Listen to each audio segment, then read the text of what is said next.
Well, welcome to the overview for this week and budget week, and we've been poring over the budget this afternoon. Only hours after it's hit the Parliament, we can see that the budget narrative established by Peter Gutwein is falling apart. But the week in Parliament, we started this week by bringing in the human face of the cost of this government.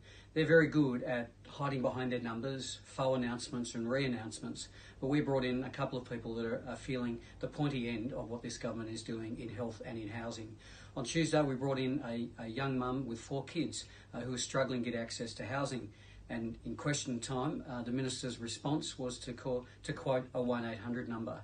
That is a heartless response to what is a heartbreaking story that is one of many stories across Tasmania of young people and people of all ages struggling to get access to affordable housing.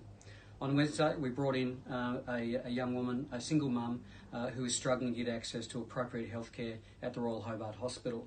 Effectively, her only option is to go to Melbourne. Well, she can't afford to go to Melbourne and she can't get a referral to Melbourne. The response from the Minister was, wait for the budget, we're doing our best.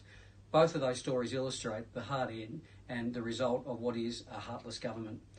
Now, to the budget today. It's very clear that when you've got a health crisis and when you've got a housing crisis, surely the response from government would be to invest in those areas.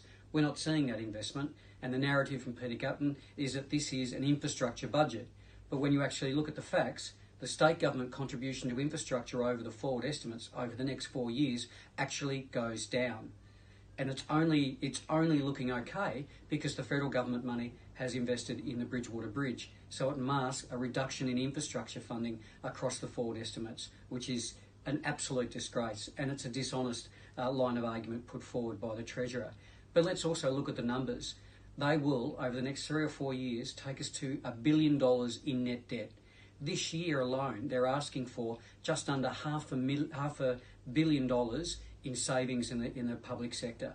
And the Treasurer callously referred to that as loose change. $500 million, that means cuts in services, and some people are saying 1,500 jobs across the public sector.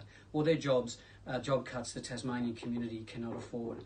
$1 billion in net debt, $500 million in savings in this year alone, and they're raiding the GBEs. For the first time in history, TT Line, our tourism link across the water, across Bass Strait, will be giving $80 million out of their revenue to the state government. Hydro, over $100 million, and the MIOB, $50 million.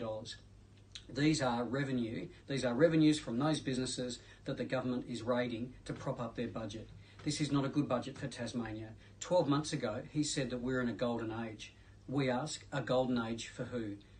The Labor Party is absolutely committed to exposing this budget for what it is. It is heartless, it invests in the wrong areas, and it's actually not doing what it's designed to do. We'll fight, and we're back in the Parliament next week, and we'll respond with absolute vigour. And also, on a brighter note, Albo, great to see Albo leading the federal Labor team.